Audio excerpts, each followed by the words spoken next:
Bueno, el artículo 35, esto hay muchos que no cambia prácticamente nada, ¿no? Únicamente aquí, en el artículo 35 de ahora, es lo mismo que teníamos en el 25 de antes, salvo una cosilla, que en el 25 de antes nos decía que el expedidor, o por delegación de el cargador, entregaría la carta de porte y las instrucciones escritas. Y como sabéis, desde el año 2009, las instrucciones escritas ya no las entrega el expedidor, es el transportista. Es la empresa transportista la que tiene que dárselas a los miembros de su tripulación, ¿no? De la tripulación. Entonces ahora se quita de aquí lo de las instrucciones escritas para adecuarse a lo que ya dice el ADR. O sea que lo demás, el 35 es prácticamente como el 25 de antes, salvo eso de las instrucciones escritas. En el 37, no, el 35, bueno, el 35 lo demás queda todo igual. En el 36 es prácticamente lo mismo, menos el punto 2, que es donde viene a decir eso que he adelantado antes, que el cargador será responsable de cargar la mercancía debidamente señalizada, marcada y etiquetada, incluso si se tratan de sobreembalajes, embalajes de socorro, ¿sí? Entonces, ahora diferencian esto para el cargador, el vehículo para el transportista. ¿Vale? Esto es lo nuevo. Lo demás en este artículo es como el 26 de antes, salvo esto. En el 36 de ahora, comparándolo con el 26 de antes, pues hay muy poquita cosa en este punto 3 que antes estaba en el 2, ¿no? Antes, en el artículo 26, nos remitían a que no se procederá a la carga si no se comprueba que el aspecto documentación, comprobaciones previas a la carga, durante, y decía, y no se procederá o no se dejará la salida del vehículo si no se comprueba los aspectos referentes a las comprobaciones que hay que hacer después. Bueno, pues ahora también me remiten también está en el anejo 2 de este Real Decreto, la misma lista de comprobaciones, pero mucho más extensa de lo que teníamos antes también en el anejo 2. Y ahora aquí me la titulan, pues relación de comprobaciones, en vez de lista de comprobaciones, relación de comprobaciones de carga y descarga. Antes solo venía relación de comprobaciones de carga, ahora es carga y descarga. Y aquí en vez de vehículos, que me llamaban antes, ahora me llaman unidades de transporte. Bueno, ningún cambio sustancial aquí. Lo que sí, tengo que decir que esas listas de comprobaciones que se hacen en las empresas, a veces ves por ahí listas de comprobaciones que lo que han hecho ha sido copiar el anejo 2 de aquí. Y una lista de comprobaciones es mucho más seria que todo esto. La lista de comprobaciones, ¿quién hace las comprobaciones después en las empresas? Pues el operario que está allí, pues cargando el vehículo, pongámoslo. Pero él tiene formación suficiente como para decidir o saber tiene que tener el certificado de aprobación del vehículo, qué código de cisterna tiene que tener, qué certificado de aprobación tiene que tener. No, ahí hay que sentarse y hay que hacer una lista de comprobaciones específica, y no para que él decida sí, no procede, sino hay que decir esto sí, esto también y esto también. Hay que hacer una lista de comprobaciones con lo que hay que hacer y comprobar, y hay que formarlo para ello.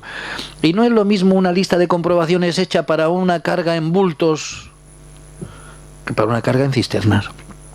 No es lo mismo la carga de una cisterna con líquidos inflamables o gases inflamables que de corrosivos. Entonces habrá que hacer incluso listas específicas para, aunque sea el mismo modo de transporte, para distintas materias, porque son distintas las exigencias. Pero eso hay que trabajarlo.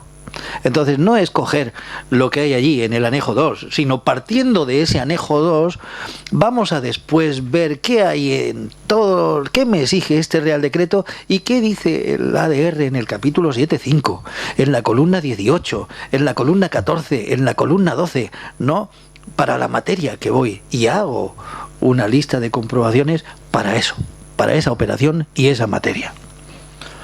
Entonces aquí me hacen referencia a esa lista de comprobaciones, pero la lista de comprobaciones ni siquiera es obligatorio dejar por escrito.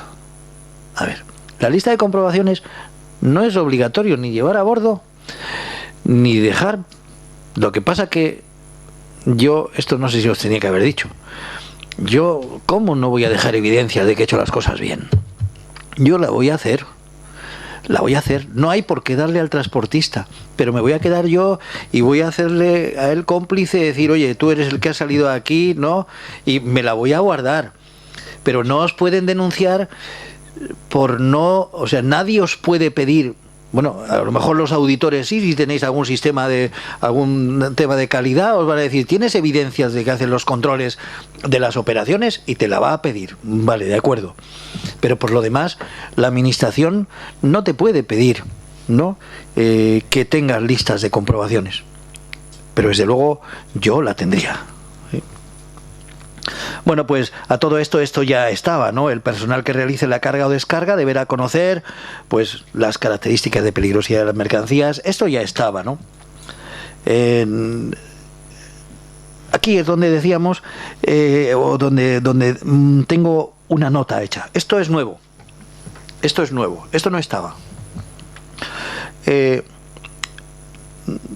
Las operaciones de carga o descarga se realizarán bajo vigilancia continua por parte del personal que actúe bajo responsabilidad del cargador-descargador. Esto fueron demandas fundamentalmente de los transportistas, ¿no? Decían que a veces nos pasan a nosotros una responsabilidad que no nos compete, ¿no? O sea que a veces lo típico, ¿no? Llega un conductor con una cisterna de gasóleo a una empresa y le dicen, descárgate ahí. No, pero ¿y si pasa algo? ¿Y si hay un desbordamiento? ¿Si hay un vertido? ¿Si hay cualquier accidente? Cualquier cosa. Ese hombre no puede estar solo, ¿no? Entonces se metió aquí pues lo de que se realizarán bajo la vigilancia continua por parte del personal de la planta, ¿sí? Esto, pues bueno, es más o menos, hace referencia, salvo pacto en contrario, la realización de las operaciones de carga corresponderán al expedidor y al destinatario. Esto que se ha metido ha sido objeto de una respuesta de la subdirección de ordenación de transporte, ¿no? En donde dice, bueno, esto ya está en el contrato de transporte, si solo existe un expedidor y este es el que contrata el transporte, no, pues este expedidor pues será el responsable de la operación de carga. Pero en cualquier caso, en todos los momentos me hacen referencia, como veremos después en el punto 3, a que si tenemos duda vayamos a la ley del contrato del transporte, a la ley 15 del 2009 en el artículo 20, que va a decir lo mismo. Lo que pasa que allí utiliza terminología de cargador cuando aquí se utiliza la de expedidor. Sigue siendo responsable de la operación de descarga cuando ésta es de descargas exclusivamente de combustibles para fines domésticos, que eso ya estaba en el Real Decreto anterior. Es decir, que el transportista que distribuya combustible, si esta descarga se hace en depósitos que solo se van a utilizar para la calefacción, para la instalación para el agua sanitaria, ¿no? Pues entonces esta responsabilidad es del transportista. Es decir, que si va un transportista a tu empresa a descargarte gasóleo en un depósito y ese gasóleo de ese depósito lo utilizas exclusivamente para la calefacción de la planta, entonces ahí ya es responsable de esa operación es la empresa transportista. Sin embargo, si lo utilizaras un mismo, no sé, pues ese depósito lo utilizas para la calefacción, pero también hay repostas las carretillas elevadoras, entonces ya la responsabilidad, como no es exclusivamente para fines domésticos, sería para la empresa. Dime. Yo me imagino que más eso, porque yo he trabajado 6 años con gas propano, y todo el tema del gas propano. Cuando yo estoy descargando gas propano no puede haber nadie alrededor por el tema de la ropa, de la electricidad estática, etcétera. Que también suele haber depósito mixto, es decir, de carretilla de gas propano y de calefacción o para los hornos y todo eso. Yo me imagino que eso se centrará más en el tema de los combustibles, de gasolinas. No, también gas. Es decir, siempre que sea ese usuario final, esa descarga final donde haces, ahí eso se va a utilizar exclusivamente para la calefacción de lo que sea, del edificio o de la empresa o de una comunidad de propietarios, me da igual. Como es para fines domésticos, ahí ese sitio, ese punto de descarga no tiene por qué tener un consejero de seguridad designado. Esa cantidad de litros o kilos descargados los va a decir el consejero de seguridad de la empresa transportista en el código postal genérico de la provincia, ¿sí? Pero da igual que sea gas, que sea líquido, si eso se va a utilizar exclusivamente para fines domésticos, no para calentar los hornos o para no sé qué proceso, sino solo para la calefacción o para el agua sanitaria, en este caso, esta responsabilidad es del transportista. Lo mismo que si este transportista lleva combustibles para que va por ahí unas excavadoras en el monte o hay unos vehículos en el monte y va a repostar, lo reposta. En este caso también esa operación es responsabilidad del transportista. Bueno, y como decíamos antes, siempre en todo caso nos van a remitir al artículo 20 de la ley 15 de 2009, que es la ley del contrato.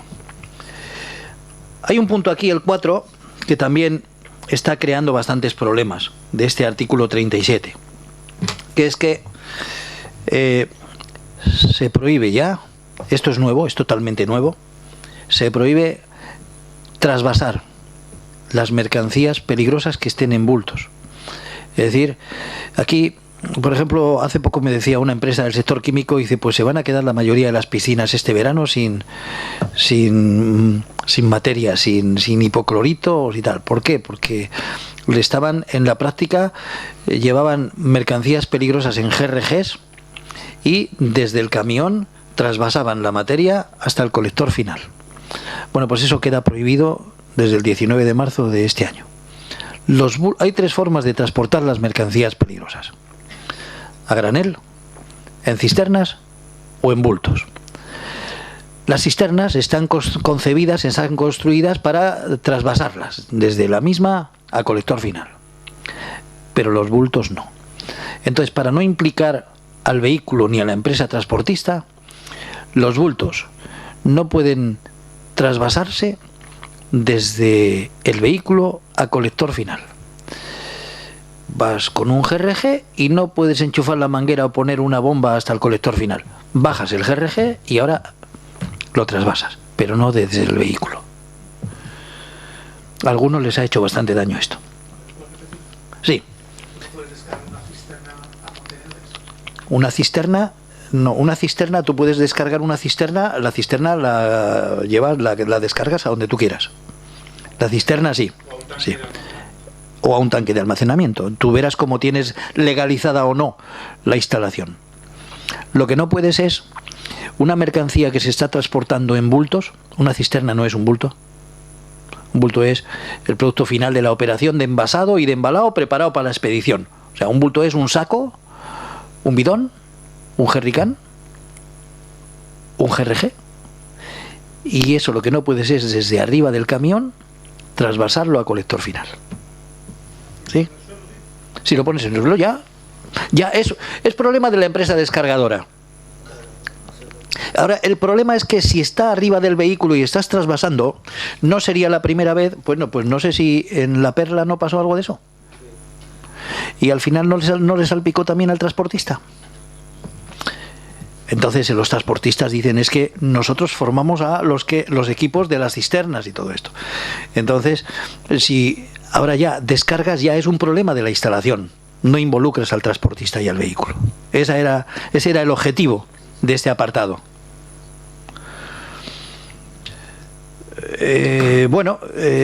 Hay un caso, como sabéis, se estaban haciendo algunos pactos en contrario para trasladar la responsabilidad de las operaciones a empresas que no le correspondía de entrada.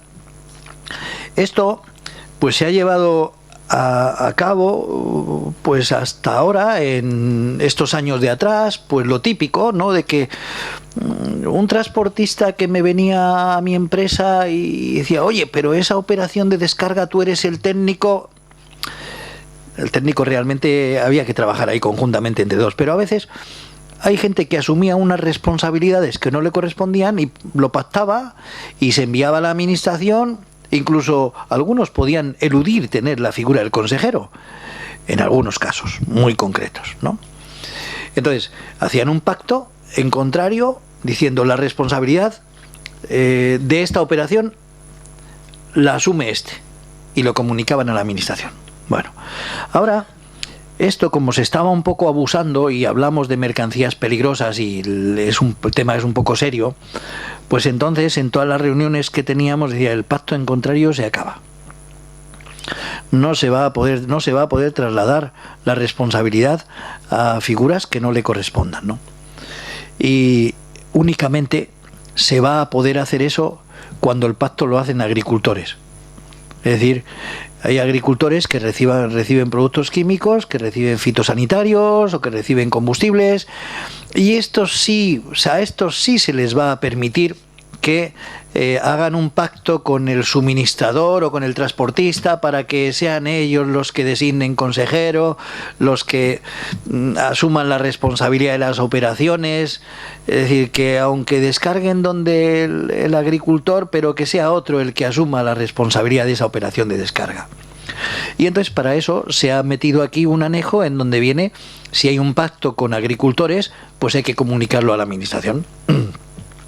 Pero en todo el articulado están hablando de que hay posibilidad de hacer pacto en contrario, porque lo prevé la ley del contrato de transporte. Entonces, ¿cuál es el criterio de la dirección, de esta subdirección del transporte de mercancías peligrosas y perecederas del Ministerio de Fomento? Que solo van a recibir pactos en contrario con agricultores. Que si una empresa quiere hacer un pacto en contrario con otra, pues será un pacto privado, y que lo hagan si quieren. Luego, cuando haya que ir a por alguien, ya probarán como puedan a ver qué es lo que han pactado y a ver si lo han pactado bien o no. Pero ese pacto en contrario, si se hace trasladando la responsabilidad de las operaciones a una figura que no le correspondía, no recibe la administración, únicamente con agricultores. Lo de carga en común, esto es prácticamente lo que estaba en el artículo 28 de antes. El 40, vamos bien, el 40 es todo lo mismo que había antes en el 29, excepto el último apartado, que dice: no se permitirá la salida del vehículo si no se han realizado los controles de la relación de comprobaciones para la carga-descarga. Bueno, pues esto lo han metido aquí nuevo, pero esto ya estaba de alguna manera, ya lo sabíamos los demás, que tanto en la carga y en la descarga hay que hacer controles y no se permitirá la salida del vehículo si no está en condiciones. Por ejemplo, un caso típico que se suele dar, ¿no? A veces, si nos descargan mercancías peligrosas en cisternas, sabemos que los descargadores tenemos que darle una carta de porte en vacío. Eso es una obligación de los descargadores. Y si es que nos descargan parcialmente, tenemos la obligación de modificar los documentos de acompañamiento, los descargadores. Es decir, me traía 20.000 y como no me caben, pues me ha dejado 18.000, pues continúa con 2.000. Retorna a origen con 2.000. Hay que hacer esto. Es decir, es una obligación de los descargadores modificar la documentación de acompañamiento o de darle la carta de porte en vacío. Y en ese caso el descargador también comprueba y dice en su lista de comprobaciones que de aquí sale con la señalización como cuando iba lleno, si es que es una cisterna. Pero si le han descargado en bultos y le han descargado todos los bultos, pues ahora el descargador debería comprobar que de ahí sale sin los paneles naranja. Porque sabéis que es un vehículo, si tiene que ir señalizado y no está, eso es sancionable, es grave. Es un problema para los servicios de intervención en situaciones de emergencia. Pero el mismo problema hay si no lleva nada y dice que lleva mercancías peligrosas. Además sería un problema también, y esto hay que decírselo a los conductores, sería un problema para ti. Comprueba, tú también colabora, y de si has descargado, quítale los paneles naranja, porque si los llevas y en una de estas tienes un accidente, ojalá y no lo tengas nunca, pero si tienes un accidente y caes por un barranco y estás atrapado y el camión está saliendo humo y alguien llama al 112 y vienen los servicios de intervención en situaciones de emergencia, y como vean paneles naranja no van a actuar con la misma diligencia, porque primero son ellos. Entonces tendrán que retrasar la intervención porque hay mercancías peligrosas, según dices. Y como no llevabas es un problema, ¿no? O sea, pues esto, los descargadores colaboramos en estas cosas, le decimos también a los conductores, a las empresas transportistas, ¿no? Bueno, en el 41 esto estaba igual en el artículo 30 de antes, ¿no?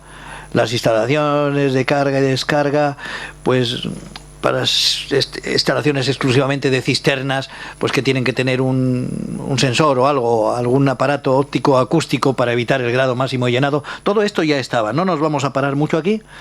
El 42 es lo mismo que había en el artículo 31, luego esto no, aquí no hay nada nuevo. En el 43, aquí hay algún cambio, alguna modificación en este artículo 43. Es que antes esto estaba en el artículo 32 y antes me decían que en la carta de porte de cisternas o en un documento anexo había que poner cuál era el grado de llenado de esa materia. Ahora este Real Decreto no permite ya que sea en un documento anexo, ahora dice que tiene que ser en la carta de porte. Por lo tanto, ahora en la carta de porte hay que confeccionarla de manera que ahí pongamos para cada materia pues cuál es el grado máximo de llenado, ¿sí? Esto, cuando es una cisterna compartimentada, no será necesario si lleva la misma materia. Pero si lleva distintas materias, en este caso hay que decir para cada una de las materias cuál es el grado de llenado en cada compartimento donde va. Y aquí viene a aclarar, de todas formas hay una cosa, al final se ha querido redactar, se ha dado tantas vueltas a este artículo que va a salir en la corrección de errores una leve modificación del mismo, ¿no? Una más aclaración, pero el objetivo es ese, el que os estoy contando, es que aparezca el grado máximo de llenado en las cisternas, salvo que se trate de gases, que no va a hacer falta poner el grado de llenado. En el 44 estaba todo antes menos el apartado 3. Este apartado 3 pasó una cosa muy curiosa. Nos tiramos así como 3 horas discutiendo. Había dos grupos. El grupo de los transportistas y el grupo de las empresas químicas, ¿no? Los transportistas, pues claro, en algunos casos, tratándose de cisternas, a veces una empresa toma muestras antes de hacer la descarga, para ver si es lo que estaban esperando. Los de Feique, en concreto eran los de Feique, decían que sus trabajadores no se iban a subir a la cisterna porque la cisterna la conoce el chofer. Pero los transportistas decían que sus choferes no conocen la materia, conocen la cisterna, pero la materia la conocen los que la reciben. Entonces, y además, lo de subirse a la cisterna ya está preparada como para subirse allí arriba y ya está hecho algún plan de prevención, ya hay arneses, ya esas barandillas si se ponen son suficientemente resistentes para evitar la caída de un trabajador. Es complicado lo de subirse arriba, nadie quiere subirse arriba, ¿no? Y a veces las muestras se toman por arriba. Bueno, pues en vista de que no llegábamos a ningún acuerdo, esto se quitó de aquí. Pero por el camino los transportistas ganaron 1-0. Por el camino pues lo volvieron a meter cuando ya había salido del debate de allí, ¿no? Y dice que si hiciera falta tomar muestras, estas las tomará el personal de la empresa descargadora, no del transportista. Es decir, ganó, pues digamos, la opinión esta de que el conductor se dedica a conducir, ¿sí? La materia pues la conocen las empresas. Entonces, si hay que tomar muestras, pues que la hagan las empresas descargadoras. Bueno, esto ya estaba antes. El artículo 45 antes estaba en el artículo 34. En el 46 está en el 35 de antes, no hay nada nuevo. En el 47 es un poco lo que os venía a decir antes, de que si bien la señalización de los vehículos es responsabilidad del transportista y de los bultos, de los embalajes, de los sobreembalajes de la empresa cargadora, pues aquí en este artículo 47 hablando de la señalización, por si acaso vuelven a meter al cargador, ¿no? Dice, el cargador de cisternas o llenador se ocupará que la señalización exigible se encuentra colocada. Como hemos dicho antes, la sanción más gorda por el vehículo si no va señalizado va a ser para el transportista. Pero también, por no comprobar que está puesta, puede salpicar a la empresa cargadora. En el artículo 48, este es un artículo nuevo que viene a decir, la verdad que está muy mal redactado. Esto hay que pasarlo a limpio, hay que dedicarle un rato para entender lo que quiere decir. Pero al final, allí lo que vinimos a debatir fue que si se transportan productos alimenticios en cisternas para mercancías peligrosas, estas cisternas tienen que ser exclusivas para productos alimenticios. No pueden volver a llevar mercancías peligrosas que no sean productos alimenticios. Es decir, son cisternas que van a llevar productos alimenticios que son mercancías peligrosas. Las mercancías peligrosas que son productos alimenticios, pues esas irán en cisternas con aprobación de tipo para mercancías peligrosas, pero no se podrá llevar otra cosa, sino solo productos alimenticios. Por ejemplo, ahora mismo, estos días de atrás, están circulando por la Nacional 1 un montón de cisternas con productos alimenticios hacia Francia, que van desde La Mancha, ¿no? En concreto con bebidas alcohólicas, además con bebidas alcohólicas de más del 70% de contenido en alcohol, ¿no? Bueno, ahí tenemos aguardientes, son alcoholes, sí. Aquí tenemos un contenedor cisterna en este caso. Nos tocó en el curso de inspección que dimos hace poco, paramos a uno que efectivamente pues dice que es solamente para productos alimenticios, ¿sí?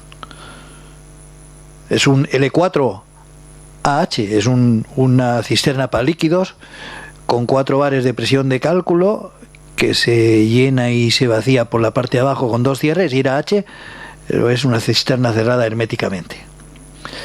Bueno, luego el régimen sancionador, pues esto, como hemos dicho antes, el ADR dice, oye, vosotros en vuestro país organizaros, y aquí pues nos dicen en el artículo 49 cómo nos pueden aplicar pues la Ley de Ordenación de Transportes Terrestres y la Ley de Tráfico, de Circulación y Seguridad Vial, ¿no? Tenemos una disposición adicional de idiomas de la utilización para dentro del territorio nacional exclusivamente. Como sabéis, la carta de porte para un transporte internacional tiene que estar redactada en la lengua oficial del país de origen, y si este idioma no es inglés, francés o alemán, hay que traducir a uno de esos también. Hasta ahora teníamos un acuerdo multilateral con Portugal, donde nos acogíamos a él, y un transporte de aquí a Portugal o de Portugal aquí, bastaba con que la documentación estuviera en cualquiera de los dos idiomas, en español o en portugués. Pero teníamos que hacer referencia a ese acuerdo. Bueno, pues ahora incorpora este Real Decreto que en los transportes enteramente en España o entre España y Portugal podrá ser redactado solo en español o portugués. Es decir, que ya no vamos a tener que hacer referencia a ese acuerdo. Y los portugueses también están ya en último borrador, van a incorporar, para no tener que recurrir a ese acuerdo multilateral, van a incorporar también en su legislación nacional este texto que dice los transportes entre España y Portugal o Portugal y España, basta con que vayan cualquiera de los dos idiomas. Hay un tema que es, aparte de la documentación que pone en el primer apartado, dice: en el caso de que la normativa aplicable exija algún tipo de marcas y etiquetas, tanto en el cargamento como en el vehículo, estas podrán realizarse tan solo en español, excepto que sean radiactivos o explosivos. ¿Qué quiere esto decir? Que hasta ahora, si yo sobreembalaba mercancías peligrosas, por ejemplo, si yo paletizaba y sobreembalaba, pues aunque fuera de aquí a Burgos, a ese sobreembalaje, si le tenía que poner la palabra sobreembalaje, tenía que traducirla a inglés, francés o alemán. Bueno, pues ya con esto, si no llevamos mercancías radiactivas o explosivas, para dentro del territorio nacional, esa marca sobreembalaje, porque es una marca, bastará con que vaya solo en español, pero solo para dentro del territorio nacional. Si hago transportes internacionales, se aplica lo que dice el ADR. No, no, esta es solo, ¿vale? O sea que solo, el Portugal solo es el documento de transporte, la carta de porte. Bueno, esto no es nuevo. Los certificados de aprobación se expedirán de acuerdo con el ADR y no con esas chapuzas que están haciendo por ahí algunos, que están exigiendo certificados de aprobación para los vehículos, que dice este vehículo, o sea, para transportar bultos o para transportar granel, que algunos están exigiendo un tipo de certificado. Y aquí vuelven a recalcar un poco lo que dice el ADR, que no se deben exigir certificados distintos de los que dice el ADR. Entonces, que eso de que este vehículo cumple la normativa de transporte de mercancías peligrosas por carretera y vuelva usted el año que viene, válido un año, y que luego te ponen en letra pequeña, pero este vehículo no necesita este certificado, pues ya está bien, ¿no? Bueno, los residuos peligrosos pues siguen, ya lo decía el Real Decreto 551, se siguen sometiendo a su propia reglamentación. Otra cosa es que si un residuo peligroso también es mercancía peligrosa, habrá que cumplir también esta, ¿no? Lo mismo que lo dispuesto en este Real Decreto no afectará a la aplicación de la Ley de Prevención de Riesgos Laborales, ¿no? Esto ya lo hemos comentado, pero por si acaso está en la disposición transitoria primera, que a partir de la entrada en vigor de este Real Decreto, o sea, del 19 de marzo, que se establece un periodo transitorio de un año para que los consejeros comuniquen, que en este caso los consejeros comuniquen su parámetro de seguridad, su valor de seguridad, a cada una de las empresas en donde está adscrito.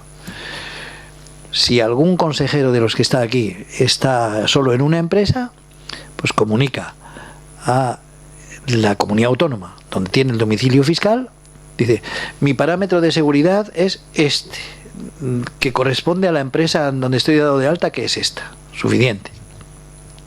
Si un consejero de seguridad estuviera dado de alta en empresas diferentes, con domicilios fiscales en comunidades autónomas diferentes, mi recomendación es que primero a la comunidad autónoma donde se dirige a comunicar el parámetro, su valor de seguridad de esta comunidad autónoma, diga las empresas que tiene dadas de alta en esta comunidad autónoma y el parámetro de seguridad que le corresponde a ese consejero en estas empresas en esta comunidad autónoma. Y más abajo ponga que también es consejero de otras empresas, de otras comunidades autónomas, con este otro valor de seguridad. Y en donde al final resuma diciendo que el parámetro de seguridad o el valor de seguridad total de todas las empresas a las que está escrito este consejero es el total de todas las comunidades autónomas. ¿Me explico? Y si eres solo de una, pues de esa, ¿sí? Y a donde tienes el domicilio fiscal. Donde, o sea, tú a donde tiene el domicilio fiscal, a donde, qué empresas, donde tienen el domicilio fiscal.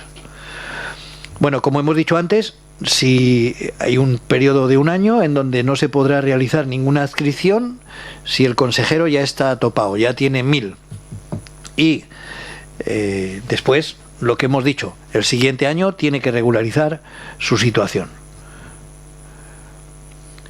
Hay una disposición derogatoria única en donde queda derogado el Real Decreto 551, que es el que teníamos antes, y continúan vigentes, o sea, se deroga el 551, se modifica el 1566/99, queda vigente la Orden FON 605/2004, que es donde vienen los exámenes que tenemos que hacer los consejeros de seguridad, excepto su artículo 4 que se deroga. Entonces este artículo 4 es ese en donde venía que para poder acceder a un examen teníamos que estar empadronados al menos 185 días antes en la comunidad autónoma donde lo queríamos hacer. Luego eso ya fuera, ya nos podemos presentar en cualquier sitio. Bueno, el desarrollo normativo, ahí dice por los ministros que podrán llevarse a cabo. Bueno, el Real Decreto este que transpone al derecho español, pues la Directiva 2008 del 68. Se esto ya lo hemos dicho, que se introducen las siguientes modificaciones en el Real Decreto 1566-99, es decir, que ahí solo se va a quedar ya lo de ferrocarril y vías navegables. En el caso de transporte de mercancías peligrosas dentro del territorio nacional, solo voy a reflejar aquí, voy a enumerar 2 o 3 que son las nuevas, por decirlo de alguna manera, porque ya teníamos antes también un anejo 1 en donde podíamos acogernos a él para dentro del territorio nacional. Ahí está, por ejemplo, sabéis que hay una excepción para el transporte es el único caso en donde se permite transportar explosivos a granel dentro del territorio nacional, cuando sea para barrenos con un aceite mineral y una nitrocelulosa. Bueno, eso me lo salto porque esos ya estaban antes. Sí, aquí, como sabéis, había un acuerdo con Portugal también en donde se permitía que algunas materias, en vez de poner los destinatarios en la carta de porte, se pudiera poner venta en ruta. Pero claro, el ADR dice que eso se podrían acoger con el permiso de las autoridades competentes a lo de venta en ruta. Dice, cuando no se sepa de antemano quiénes son los destinatarios, es decir, lo típico, el repartidor de butano que llega a la plaza del pueblo y toca el claxon y alguien dice, súbeme una. O llegas a un pueblo de La Rioja con la cisterna de gasóleo y tocas el claxon y ¿quién quiere gasóleo? Y pues déjame, creo que me caben 100 litros, ¿no? Para eso está pensado lo de venta en ruta. Y España firmó, como decía la ADR, con el acuerdo de las autoridades competentes, pues se podrá acoger a la venta en ruta para 5 materias, estaba el acuerdo. Para gasóleo, para argón, acetileno, para lo que llamamos butano, UN 1965, y para el aire comprimido. 5 materias. Bueno, cuando tratamos esto, allí venían un montón de empresas que decían, oye, pero es que yo también a veces no sé con quién es el destinatario. Bueno, y al final esto ha sido un coladero, este punto 6, porque antes había 5 productos y ahora hay todos estos. Es decir, esto... Yo no me creo que una empresa de pirotecnia no sepa quiénes son sus destinatarios cuando sale. Yo no creo que una empresa de pirotecnia se ponga ahí en la plaza del pueblo y diga petardos. No. Y claro, se han puesto los de antes, pero también los de gases. Dicen, no, pero es que yo a veces y se han metido un montón. Es decir, todos estos productos, pues ahora cabe la posibilidad de que en la carta de porte, en vez de venir quién es el destinatario, pongas venta en ruta. En el punto 7 de este anejo 1 para dentro del territorio nacional, lo que hacen es ayudarnos un poco a esas sanciones que todavía se estaban poniendo por llevar combustibles. Es decir, lo típico, que ibas a una gasolinera y te dice el de la gasolinera, no te puedo vender si la lata no está homologada, ¿no? Bueno, pues yo no necesito que una lata esté homologada para llevar mercancías peligrosas. Antonio. Sin embargo, si soy una empresa, sí necesito que la empresa esté homologada. Pero yo, para mi uso personal o doméstico, actividades de ocio deportivas, no necesito cumplir nada. Lo dice el 1131A del ADR. Claro, pero el de la gasolinera me decía, pero como no lleves homologada no te doy. El problema de las gasolineras es que aunque la lata esté homologada no tienen autorización para envasar mercancías peligrosas. Entonces si pueden, pues te venden la lata, ¿no? También. Y al final, así y todo, te podían denunciar. Te podían denunciar no por el combustible que llevabas, sino porque el ADR, cuando en el 1131A dice que el transporte para particulares para su uso personal o doméstico no necesitan cumplir nada del ADR, están exentos, dice cuando las mercancías peligrosas estén envasadas para la venta al por menor. Claro, entonces esa lata en donde yo me he hecho eso está envasado para la venta al por menor. No. Entonces, para que no tenga problemas y no me puedan denunciar porque no esté envasada para la venta al por menor, dice aquí en el punto 7 que independientemente que se encuentren acondicionados para la venta al por menor o no, pues se hará de acuerdo a lo que dice la ADR. Entonces ahora ya no me pueden denunciar, aunque no esté homologada, para mi uso personal o doméstico, aunque no esté homologada y aunque no esté envasada para la venta al por menor. La señalización de los contenedores, bueno, esto también había un acuerdo multilateral con Portugal, que por cierto, pues se redactó en mi oficina, curiosamente, para una empresa de Murcia, porque el ADR, el transporte en contenedores, cuando habla de contenedores se refiere a los contenedores CSC, a los contenedores que van luego al barco, a los de 20 pies o los de 40 pies. Cuando el ADR habla de contenedores, habla de esos. Y el ADR dice que cuando las mercancías peligrosas van en contenedores tienen que llevar placas, etiquetas en los 4 lados. Entonces hubo una empresa de Murcia que vendía fitosanitarios, que se le ocurrió, para distribuir dentro del mercado español, se le ocurrió comprar contenedores para transportarlos, porque eran más seguros, porque les robaban menos. Y entonces, claro, cuando pasaban por Valencia había allí 2 guardias civiles, uno se llama Rubén y otro Antonio, que sabían de esto mucho y les denunciaban siempre porque no llevaban placas, etiquetas en los contenedores. Y curiosamente, si esas mismas mercancías las llevas en camiones, no hace falta placas, etiquetas.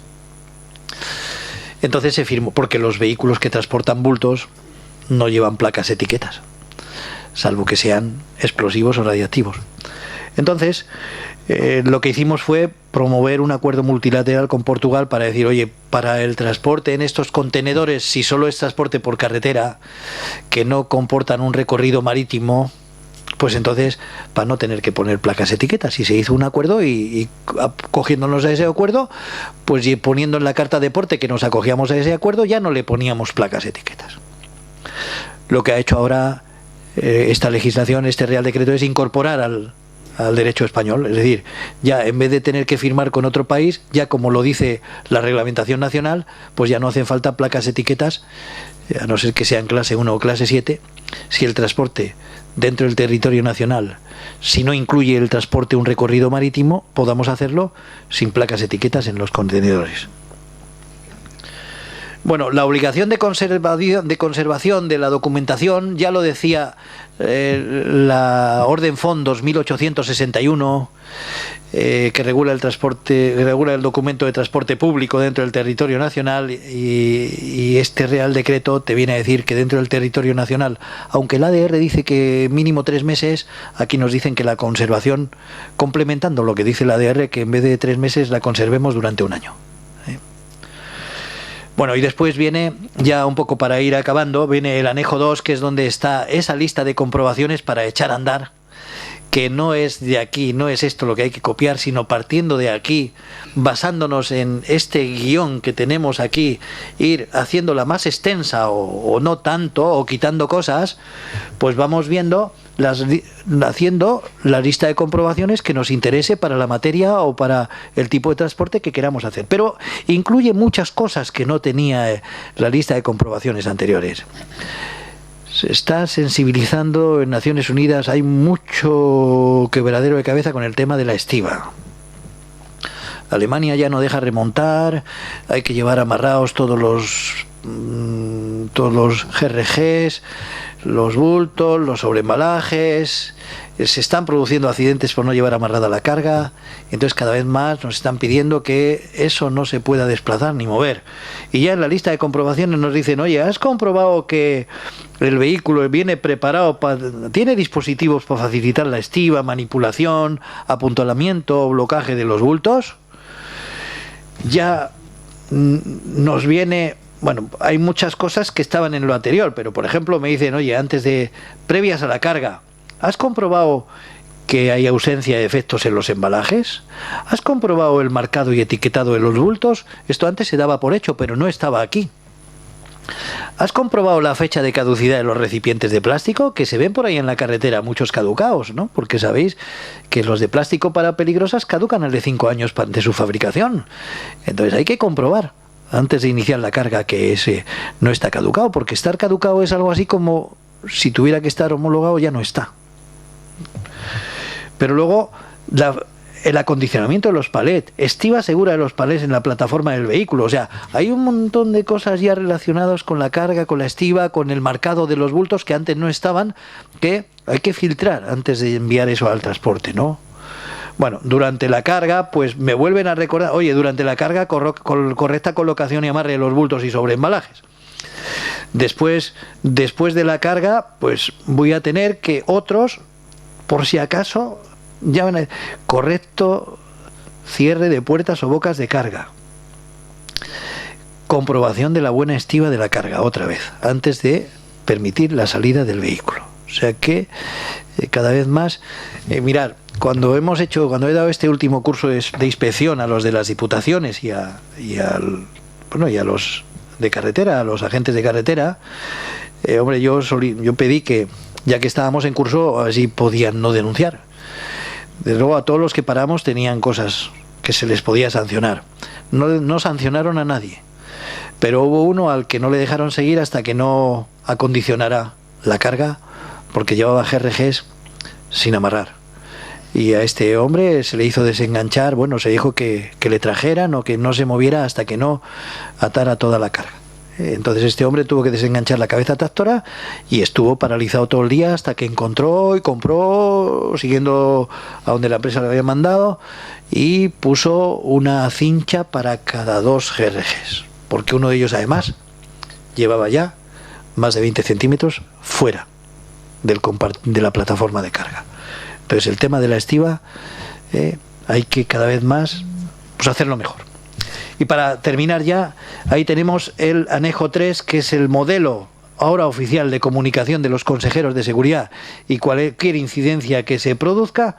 Y lo único que ahora ya me dice que además del área de actividad que se le encomienda al consejero, que ponga aquí el número de empleados implicados en la empresa y el valor de seguridad de la empresa. Esto quiere decir que un consejero de seguridad que conecte con una empresa o la empresa con el consejero y este sea externo y pase un presupuesto, yo tampoco he entendido cómo se pueden pasar presupuestos por teléfono.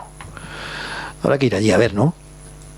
A ver qué hay, cuánto, qué, y preguntar, ¿y cuántos son los que participan aquí en estas operaciones de carga, descarga? ¿Cómo se hace? Para definir ya, previo a la designación, cuál es el valor de seguridad que voy a tener yo en esa empresa. Lo mismo para la designación como para la baja, pues se utiliza el mismo formato. Y hay una comunicación para las empresas que hacen un pacto en contrario con transportistas, que también hay un modelo. Y sin más, deciros como resumen que este Real Decreto tiene 48 artículos, 7 anejos y 25 apéndices, de los cuales bueno, todos estos apéndices son de industria. O sea que de cara a lo que son el quehacer diario de las empresas que cargan, descargan o transportan, pues todos estos apéndices, pues digamos que son intrascendentes. Esto, vamos. Ya, estamos acabando. No, vamos, yo no tengo ninguna prisa. Quiero decir que estoy a vuestra... Sí. Lo raro es que hayamos terminado puntuales, porque no suele ser muy normal. De todas formas, yo estoy a vuestra disposición. Sí, nos gusta la puntualidad también en los tiempos, pero por supuesto, en el caso de que haya preguntas y que queráis tratar temas, y no os vayáis con las ganas, y por supuesto que podéis plantear lo que queráis. Venga, a ver quién se atreve primero. Yo una rápida. ¿Realmente por parte de China Tráfico se están implicando en el tema de las mercancías peligrosas? Porque a mí muchas veces separarme con un 23 o un 1935, ¿qué lleva? No es una cisterna de gas. Bueno, el problema es ese. El problema es que aquí estos tienen bastante presión también, porque Europa exige hacer un mínimo de controles. Y un mínimo de controles, ¿por qué? Porque podemos presumir de que el transporte de mercancías peligrosas es uno de los transportes más seguros que existen, por todos los controles que hacemos los distintos intervinientes, ¿no? Las empresas cargadoras lo hacen muy bien, los transportistas también son profesionales, tienen conductores muy bien formados, hay un consejero de seguridad que debería decir cómo hay que hacer las cosas, y luego estos controles hay que hacer por directivas europeas, para efectivamente no relajarnos y que las cosas se hagan bien, pero además hay mucha presión también por parte del servicio de emergencias, el 112. Cuando tienen que hacer una intervención en mercancías peligrosas, el que coordina tiembla un poco al principio, ¿no? ¿Será cierto? ¿Es verdad lo que me van enseñando? ¿no? Entonces es normal que cada vez haya una más implicación, estén mucho más sensibilizados todas las administraciones, y de ahí a que demanden cada vez más formación para esos colectivos para que hagamos las cosas bien, ¿no? Y muy importante, ¿no?, para detectar a los piratas, que eso es el problema. Que hay algunos, y sobre todo en el transporte, hay gente que dice, no, yo te cobro menos, pero claro, voy camuflado y voy sin paneles y así no tengo que formar al conductor y no tengo equipamientos. Esos son el problema, de que cuando pasa algo, pues los que van a intervenir, pues se la juegan. Aquí en España, ¿qué va? Más preguntas. No. Bien, creo que podemos dar por concluida la jornada. Vamos a estar aquí un rato. Si alguno tenéis alguna pregunta individual para tratar, pues no hay ninguna pega. Pero lo que es ya en el ámbito colectivo, si no hay ninguna pregunta más, pues damos por finalizada la sesión y damos las gracias a Antonio por su exhaustiva información sobre las modificaciones legales. Y como os decía antes, por favor, rellenar la evaluación y hacernos todas las sugerencias que estiméis oportunas. Muchas gracias. Yo también tengo que daros las gracias por venir, ¿no? Espero que pues sirva de algo, ¿no? Gracias.